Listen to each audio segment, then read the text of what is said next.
trafic SNCF la nuit dernière entre Paris et Toulouse. Arbres arrachés, toitures détruites, caves inondées, transports perturbés. Retour sur une nuit d'apocalypse dans la région de Montauban. Pascal Lagorce et Christian Bestard. C'est sur cette petite route à Montbeton, près de Montauban, qu'une automobiliste de 29 ans a été tuée dans sa voiture. La chute d'un arbre n'a laissé aucune chance à la jeune femme. À ce moment-là, vers 22 h, le vent souffle à plus de 130 km/h. Des éléments déchaînés, une pluie torrentielle et partout le même spectacle de désolation dans les rues de Montauban. Il y a eu pas mal de dégâts sur les routes, notamment en proximité du centre-ville. Beaucoup de dégâts sur les voitures notamment, voilà, comme vous pouvez voir. Ça fait du boulot, hein? C'est du boulot. On est parti pour toute la nuit. Et toute la nuit, plus de 200 pompiers se sont relayés sur le terrain, ici, pour colmater une fuite de gaz et évacuer une quarantaine de logements. Le vent a déraciné l'arbre. Il y a l'arbre qui s'est couché sur la cuve de 5000 litres de gaz qui est sur le côté, la voie blanche, et qui l'a éventré sur la partie haute.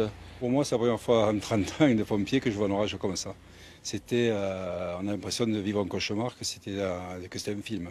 Tout partait devant nous, tout était emporté, les arbres, je veux dire même du matériel lourd, tout bougeait.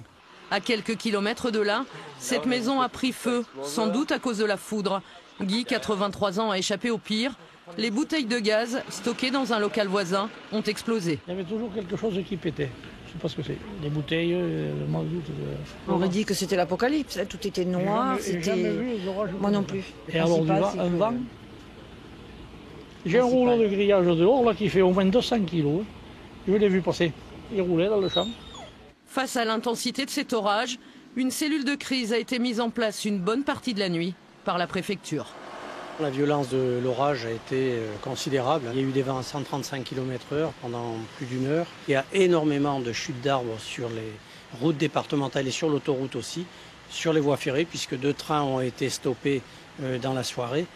La nuit a en effet été longue en gare de Montauban pour 400 passagers bloqués à bord de ce TGV. Je sais qu'au début, on a ressenti des secousses au niveau de la voiture. C'est après qu'on a su que la contrôleuse nous a dit qu'il y avait un arbre qui tombait juste au moment pile où le train passait. Des arbres arrachés par centaines, des routes coupées, inondées, des habitants sous le choc. En moins d'une heure, l'orage a complètement dévasté Montauban et sa proche région. Le réveil